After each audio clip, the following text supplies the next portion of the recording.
Hallo Werkzeugfans, willkommen bei GoTools TV. Mein Name ist Sebastian und heute haben wir sie endlich da, die neuen Linienlaser von Bosch. 240 Meter Reichweite, endlich 18 Volt, völlig neue Haptik, ganz anders aufgebaut. Bosch hat uns endlich erhört. Mein Name ist Sebastian, willkommen bei GoTools TV. Wir schauen uns heute die neuen Linienlaser von Bosch an.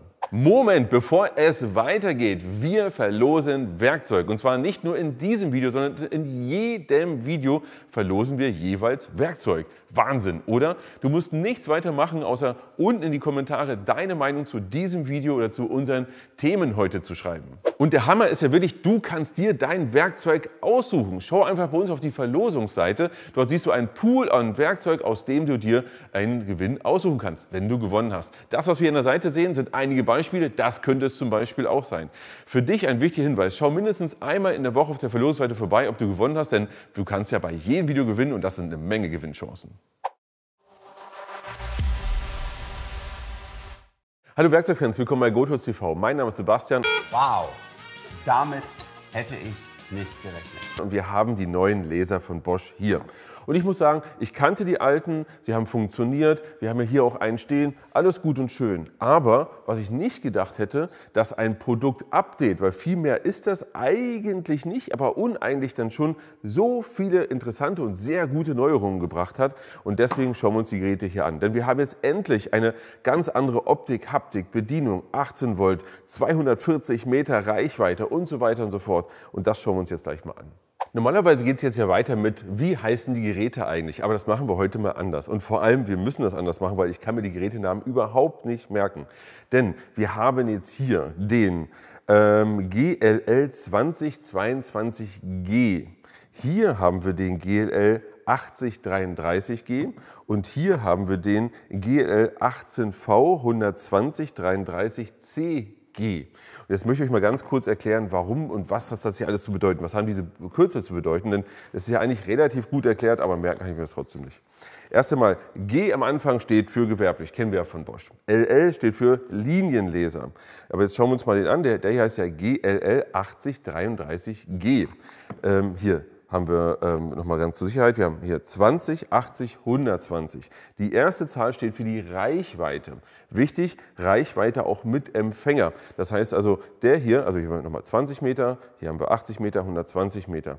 Bei 120 Metern brauchst du auf jeden Fall schon einen Empfänger, um dann das Signal noch zu bekommen.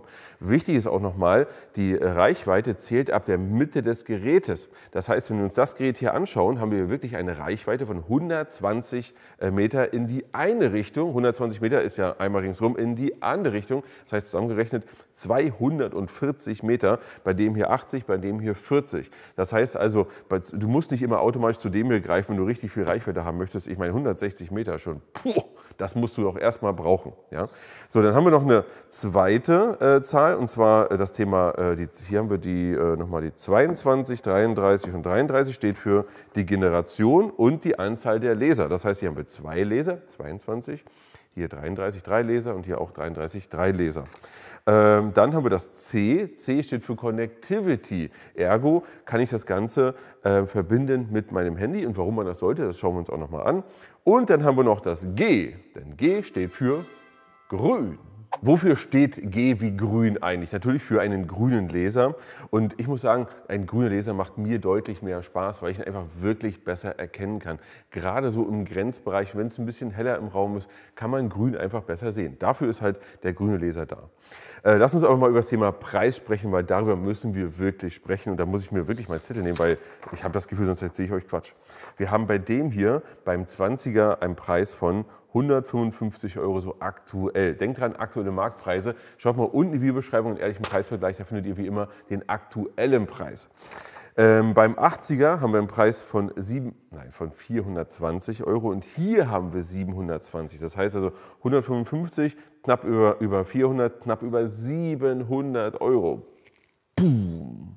Aber wichtig, es gibt die Laser in verschiedensten Konfigurationen. Schau mal unten in die Videobeschreibung, da findest du verschiedene Konfigurationen. Das ist auch teilweise ein bisschen günstiger, ein bisschen teurer, je nachdem, ob zum Beispiel ein Stativ dabei ist, ob du nur einen Karton kaufst oder.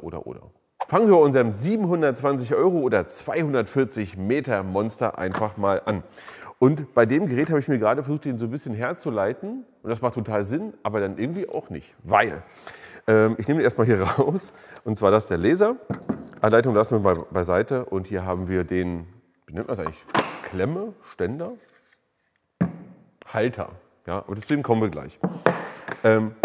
Warum herleiten? Wir haben ja hier einen Laser, der 120 Meter in eine Richtung, beziehungsweise, wenn wir beide Richtungen zusammennehmen, 240 Meter Entfernung kann. Dann könnte man sagen, boah, das ist quasi das absolute Funktionsmonster, das Beste, was man kaufen kann. Und wer braucht denn sowas? Okay, jetzt baust du meinetwegen eine riesige Werkhalle oder ein Hochhaus, wo du wirklich so eine riesigen Längen brauchst. Mal so als Beispiel. Schreibt gerne mal in die Kommentare, wo braucht ihr 240 Meter, wo du in der Mitte den Laser stellst. Würde mich mal interessieren. Und dann, deswegen ist der auch so teuer, deswegen kostet er auch mehr, weil er halt alles hat und so weiter und so fort. Und der hat auch 18 Volt. Aber ich muss ehrlich sagen, mir würde bei dem hier 18 Volt fehlen. Weil das ist eigentlich so die Mitte der 80er, der macht für mich am meisten Sinn. Und da fehlt mir jetzt aber der 18 Volt Akku. Aber sei es erstmal drum. Wir kommen erstmal zu dem hier. Und das ist der erste 120 bzw. 240 Meter Laser, den es von Bosch gibt. Zusätzlich haben wir hier endlich im Gegensatz zur aktuellen Generation einen 18 Volt Akku. Und ich muss sagen, das finde ich richtig genial.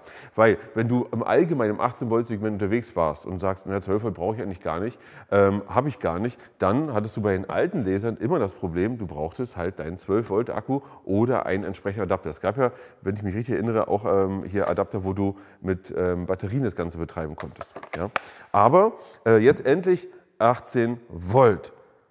Aber was ist mit denjenigen, die nur um 12 Volt unterwegs sind und einfach sagen, naja, jetzt habe ich den hier schon so lange gehabt, habe hier 25 12 Volt Akkus, will ich gar nicht wegschmeißen, was soll denn das? Aber ich möchte einen neuen Laser betreiben. Auch dafür hat Bosch eine Lösung, und zwar Bosch hat es gemacht. Bosch hat den Akkuadapter rausgebracht, nämlich im Zuge dessen gibt es jetzt endlich den 12 Volt auf 18 Volt Akkuadapter. Wir haben hier den Adapter, wir haben hier unseren Akku, 12 Volt, zack. Und jetzt können wir unseren 12 Volt Akku in einem 18 Volt Gerät betreiben und ihr seht, es funktioniert. Ist ja der Hammer, oder? Also das ist eine tolle Sache, aber für alle, die jetzt sagen, wow, jetzt geht's los in meinem Akkuschrauber, nein. Das ist so, hier haben wir eine kleine Schiene oder Nase, je nachdem, wie wir es sehen möchten, und die ist dafür da, um es eben nicht in anderen Geräten nutzen zu können. Und glaubt mir, es macht auch gar keinen Sinn. Okay, beziehungsweise lasst uns das mal so benutzen. Jetzt, was ist neu an dem Gerät? Erst einmal, das Gerät an sich ist überhaupt neu. Ja? Also es gab ja gar keinen Vorgänger davon. Wenn wir den mal vergleichen mit dem alten Gänsefüßchen 80er, hat sich eine ganze Menge getan. Das erste, was mir auffällt, ist erstmal der Schalter. Der alte Schalter hatte jeweils mehrere Funktionen, die wir hier vereint haben. Und zwar Funktion Nummer 1, wir haben das Ganze erstmal eingeschaltet, aber eingeschaltet mit Sperre. Das habt ihr bei dem hier nicht mehr. Nämlich wir schalten ihn ein und dann ist es so, dass der Laser gesperrt ist. Wenn du ihn gedreht hast, gemacht, getan, gar kein Problem. Aber wenn du ihn einfach nur eingeschaltet hast, dann war es so, naja, es sieht ja sonst gerade aus, aber er nivellierte sich in diesem Modus nicht selber. Das war auch eine bewusste Funktion. Das hat das Gerät so erst einmal nicht. Hier war dann Einschalten und mit sich selbst nivellieren und damit war dann die Funktion, die du eigentlich kennst, da. Das heißt also einfach einschalten, bedenkenlos, ja, passt gerade, und dann kannst du den Riss machen. Das ist mit dem Gerät hier eben anders. Hier kannst du einfach nur noch oder ausschalten. Mehr ist hier erstmal nicht da. Zusätzlich gibt es aber die Funktion trotzdem, nämlich wenn du es einfach einschaltest, nivelliert er sich immer. Eigentlich eine geniale Sache. Das heißt, ich schalte ihn hin, er nivelliert sich. Moment, so, jetzt blinkt er auch nicht mehr, ist nivelliert, fertig. Ich kann aber trotzdem ihn quasi feststellen, indem ich Folgendes mache. Ich gehe auf mehr als 4 Grad, also ich neige ihn um mehr als 4 Grad. Dann passiert Folgendes. Ihr seht es ja hier quasi an mir, er blinkt kurz. Und dann bleibt er genau da stehen. Und dann nach einer gewissen Weile blinkt er wieder, um zu signalisieren, wir sind ja hier in einem Modus, in dem wir uns nicht selbst nivellieren. So, jetzt haben wir die ganze Zeit aber nur mit einem Laser gearbeitet. Warum? Weil wir hatten hier an der Stelle nur einen eingeschaltet. Wir können jetzt sehr intuitiv, weil der Pfeil zeigt immer auf den Laser, den du einschaltest, können den jetzt ausschalten, können den hier anschalten, können den anschalten oder können wiederum den anschalten. Und dann haben wir unseren 3x360 Grad eben hier eingeschaltet oder entsprechend auch wieder aus. Und ja, es geht, du kannst alle ausschalten, das Gerät aber auch an. Übrigens, mit einem 4 Ampere pro Core hält der Laser über 20 Stunden. Wenn du jetzt hier so ein 12 Ampere Monster ranhältst, gefühlt eine Woche. Ja? Also eine Arbeitswoche auf jeden Fall. Also das ist schon echt erstaunlich.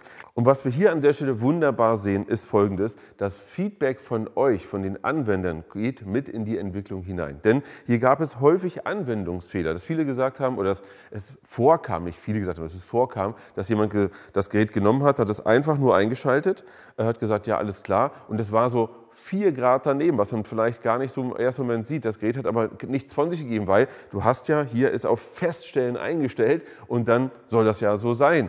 Und bei dem kannst du einfach nicht mehr fehlbedienen. Hier gibt es erstmal nur an, aus und er sagt dir immer, wenn es außerhalb, ich sag mal, wenn es aus dem Lot quasi ist. Das finde ich schon mal eine sehr schöne Funktion. Was das Gerät hier hat, das hier auch, ist eine Connectivity-Funktion, eine Bluetooth-Funktion. Du kannst das Gerät mit deinem Handy verbinden. Und wozu ist das da? Jetzt werden viele sagen, Spielerei, aber es kann ja doch trotzdem folgende Anwendung mal sein. Das Gerät ist von dir perfekt eingestellt. Also du sagst einfach, es steht genau hier, wo es stehen soll. Es ist alles perfekt, genau so, wie es sein soll. Und jetzt hast du gearbeitet und jetzt Feierabend. Und willst aber morgen hier weiterarbeiten. Was machst du dann? Und wir gehen mal davon aus, dass es nachts nicht geklaut wird. Ich weiß, dass viele von euch schon in die Kommentare schreiben, warte. Aber wir gehen jetzt mal davon aus, es kann stehen bleiben.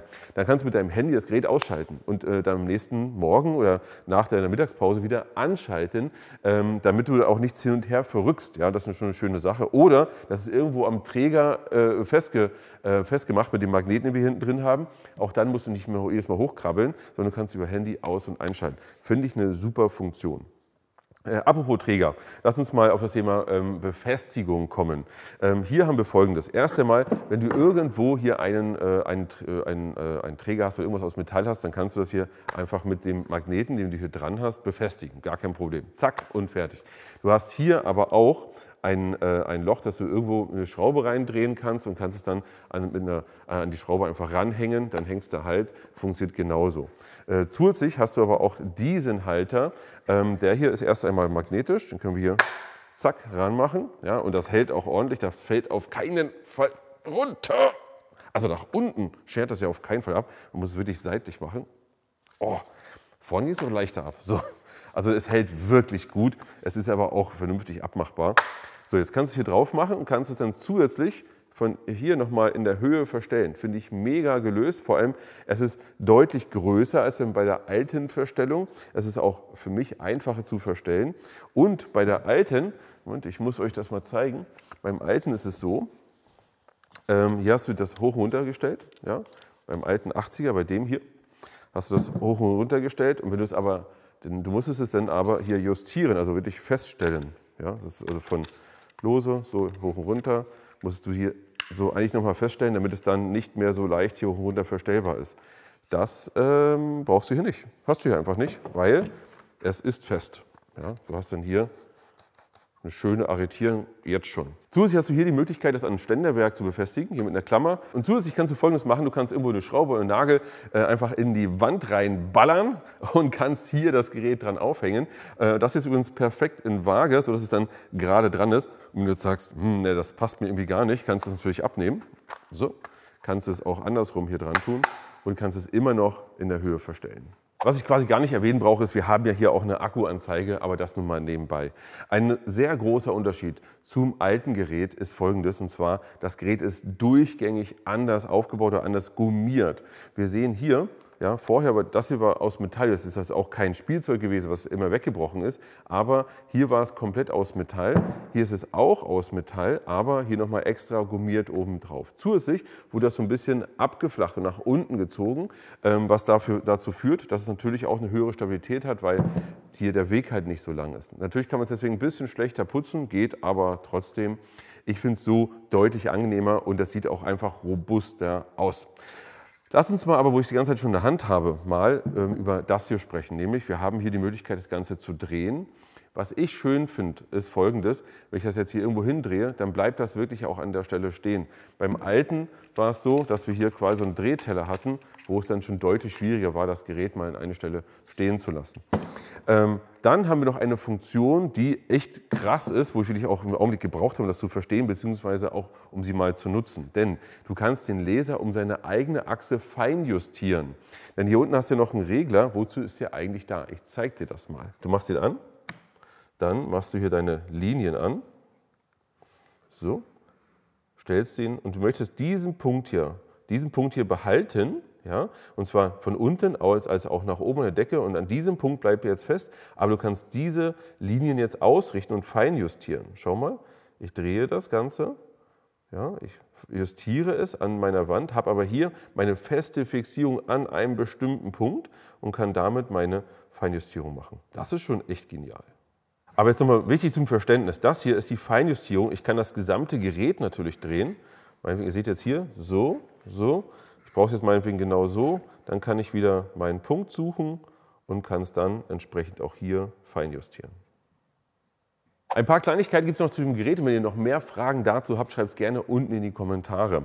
Lass uns mal über das Thema Stromversorgung sprechen, und da fangen wir mal erstmal sogar bei einem Schalter hier vorne an. Nämlich, hier gibt es noch den Eco-Modus. Hier vorne kannst du einfach draufdrücken und dann wird es in den Eco-Modus gefahren, um die Batterie zu schonen, sodass der Laser also von der Intensität ein bisschen runtergefahren wird, und dann hält natürlich der Akku etwas länger. Apropos Akku, wir hatten ja bis jetzt quasi zwei Möglichkeiten. Wir hatten einmal 18 Volt, wir hatten das Ganze jetzt hier mit dem Akkuadapter, können wir es auch betreiben. So, einfach hier rein. Wir können aber auch noch eine dritte Möglichkeit nehmen, nämlich es gibt hier einen Batterieadapter. Auch damit kannst du das Gerät betreiben. Und als ich vorhin die ganze Zeit über das Thema Reichweite gesprochen habe, habe ich ja gesagt, Mensch, 120 Meter, dann brauchst du aber auch einen Empfänger. Das Gerät ist dafür ausgelegt, um bis 35 Meter optisch zu arbeiten und danach mit einem Empfänger. Und das kommt natürlich darauf an, wie die Lichteinstrahlung ist. Wenn du es in der tiefen Nacht machst oder alles Licht ist aus, kommst du natürlich ein bisschen weiter. Wenn es richtig hell ist, dann ein bisschen weniger weit. Weg vom Flaggschiff, dem 120er, hin zum 80er, zum Brot- und Buttergerät. Hier für rund 400 € ist es ja hier so, dass der Vorgänger das meistverkaufte Laserprodukt, das klingt wie falsch, aber das war quasi der meistverkaufte Laser in diesem Segment von Bosch Professional. Und ich muss sagen, das ist auch ein Gerät, was so in der Form, also gerade das hier, was auch reicht. Der 120er hat schon zwar alle Funktionen, der hier hat aber im Grunde eigentlich dieselben Funktionen. Fangen wir erstmal hier hinten an. Das ist ja anders, so habe ich ja vorher noch angefangen. Wir haben ja bei dem hier das Thema 12 Volt, 18 Volt und auch Batteriebetrieb. Hier haben wir kein 18 Volt oder keine 18 Volt Möglichkeit, sondern hier haben wir ein Akku-Pack verbaut. Ergo, ich drehe hier diesen kleinen Schnüppel hier zur Seite, so zack, und dann habe ich hier ein Akku-Pack. Ja, den hier, der ist hoffentlich aufgeladen, zum Thema Aufladen kommen wir auch gleich nochmal, und dann ist das Ganze hier drin. Du kannst aber auch das hier, oder den Laser auch betreiben mit Batterien. Beim 20er ist das hier schon mal verbaut gewesen für euch. Und hier haben wir 4 Batterien eingesetzt. Dann hier rein, wieder verschlossen, und schon, zack, geht es hier auch entsprechend los. Ja, das funktioniert. Wenn ihr sagt, ach nee, das ist mir alles irgendwie gar nichts, ich möchte eigentlich wieder die 12-Volt-Lösung haben, auch kein Problem. Dann ist es so, oder heute vielleicht noch ein Problem, in wenigen Wochen nicht mehr. Denn ihr seht ja hier, wir haben so eine Art Huckepack, hier hinten den 12-Volt-Akku drin. Auch dieses Gerät, den 80er, wird es auch demnächst mit diesem 12-Volt-Akku geben. Aber das ist ein anderes Gerät. Das heißt nicht, in dieses kannst du keinen 12 Volt reinmachen, sondern das ist eine leicht andere Bezeichnung, leicht anderes Gerät. Schauen wir uns mal das Gerät an sich an. Wir sehen hier dieselbe, hier beim 120er, dieselbe Anordnung der Laser. Wenn wir uns das anschauen, Laser, Laser, Laser. Das Ganze auch etwas gerafft nach unten im Vergleich auch zum anderen Gerät hier. Seht ihr, leicht gerafft, auch dieselbe Gummierung, alles dasselbe. Zusätzlich habt ihr auch dieselbe Funktion hier beim Schalter. Auch hier habt ihr auch nur ein Aus. Jetzt nivelliert er sich. Jetzt schalten wir das Ganze hier mal, oder jetzt drehen wir es mal zur Seite. Auch hier dieselbe Funktion. Er sagt hier auch, okay, jetzt sage ich, ich halte mich fest, und ab und zu blinke ich halt als Hinweis für euch, dass er nicht mehr sich selbst nivelliert. Finde ich eine tolle Sache. Zusätzlich haben wir das, was wir an dem hier an der Seite verbaut haben, haben wir hier natürlich auch die Möglichkeit, die einzelnen Laser einzuschalten. Wir haben hier die 3 Laser, ich wollte schon 4 sagen, die 3 Laser und hier haben wir den Eco-Modus. Was ich übrigens vergessen habe, bei 120er zu erwähnen, ist die Stativaufnahme. Wir haben eine kleine, wir haben auch eine große. Auch beim 80er haben wir hier die große und die kleine Stativaufnahme. Und das Ganze passt natürlich auf das dieses kleine Standardstativ, was es von Bosch gibt. Übrigens, das hier ist ein legendäres Stativ. Warum? Ich habe genau damit angefangen, YouTube zu drehen. Denn die ersten 100, 150 Videos habe ich auf genau diesem Stativ gedreht, weil ich hatte es einfach. Kennt ihr das? Es ist einfach da, dann nutzt man es auch. Da wir es vorhin bei dem Gerät ja auch hatten, nämlich wie lange hält das Gerät eigentlich, das Gerät mit dem Akku, der hier eingebaut ist, oder mit dieser Batterielösung, hält rund 5 Stunden. Wenn du sagst, oh, 5 Stunden ist mir eigentlich ein bisschen wenig, auch kein Problem. Du kannst natürlich auch, ich sag mal, den Akku zweimal kaufen, dann einfach rein, raus, dann geht es auch wieder los. Du kannst aber auch Folgendes machen, du kannst hier diese Klappe entfernen und kannst hier USB-C Ladegerät oder USB-C Kabel einfach reinstecken, irgendwo auf der anderen Seite ein Laptop, ein Ladegerät, den Akkuadapter oder rein und das Ganze auch mit Dauerstrom betreiben. Jetzt nochmal zum Thema Reichweite. Das Gerät hier, und das ist auch nochmal ganz wichtig zu verstehen, ist dafür gemacht, 80 Meter hatten wir, beziehungsweise 160, rechts, links. Da ist dafür gemacht, um optisch bis 30 Meter zu arbeiten. Wenn wir jetzt überlegen, das hier bis 35, das hier bis 30, musst du schon überlegen, welches Gerät du kaufst. Ja? Jeweils bis 30 Meter oder mit Empfänger dann entsprechend mit 80 oder der doppelten Entfernung, je nachdem, wie du es siehst. Ja? Lass uns mal hier in den Koffer reingucken. Was ist eigentlich im Koffer alles mit dabei? Denn auch da müssen wir drüber reden. Erst einmal, das ist eine Regel, ist das Ganze hier in dieser Tasche drin, in der Schutztasche. Das heißt also, das Gerät hier drin, hier raus, da passt das rein. Dann hast du hier Folgendes, und zwar auch hier die Befestigungsmöglichkeit. Wenn du Metall hast, hier zack ran und dann kannst du es befestigen. Und wir haben hier aber nicht die Höhenverstellung, die Höhenjustierung, die wir bei dem Gerät hatten, haben wir hier nicht. Und wir haben hier eine andere Möglichkeit, es zu befestigen. Auch dieses auf dem Punkt, das Justieren, haben wir hier auch nicht. Lass uns aber mal gucken, ob wir das überhaupt hier fest befestigen können. Das möchte ich jetzt echt mal wissen. Und dafür machen wir es einfach mal fest. Bin gespannt. So, jetzt ist es, ja, ich kann es hier drauf noch drehen, aber es ist fest. Ja, so sage ich erstmal, finde ich gut. Du kannst es, wenn du es zu sehr drehst, oh, jetzt wird es ein bisschen wackelig. Also musst du es nochmal nachziehen. Aber es funktioniert. Wenn ich es jetzt mal richtig festballer, ja, passt. Ja, also das finde ich schon eine ganz gute Lösung. Was man natürlich sagen muss, trägerfest, wie gesagt, Hoch-Runter-Verstellung geht nicht mehr. Aber wir haben ja auch noch das hier, auch hier ähnliches System, wie wir vorhin hatten, beziehungsweise ich glaube, das ist sogar der identische. Weiß ich gar nicht, aber sieht erstmal so aus. Hier haben wir wieder die Möglichkeit, das hier natürlich hier zu befestigen. Ja? An Ständerwerk, können das hier einsetzen, können jetzt hier auch wieder hoch und runter stellen. Und natürlich ist das jetzt völlig falsch gedacht. Ich habe ja gesagt, bei dem hier hatten wir eine Höhenausstellung, bei dem hier nicht. Quatsch. Also hier, mir kam es nur anders vor, weil wir eben hier ein separates Teil nochmal rangeschraubt haben. Hier war es eben schon mit dran. Für Quatsch, bei beiden kann ich natürlich jetzt hier die Höhe wunderbar damit nivellieren. Du sagst, die Einfachlösung reicht hier, dann ist vielleicht genau der hier der richtige. Für knapp über 150 € bekommst du hier den GLL 2022G. Wichtig, auch wieder ein grüner Laser.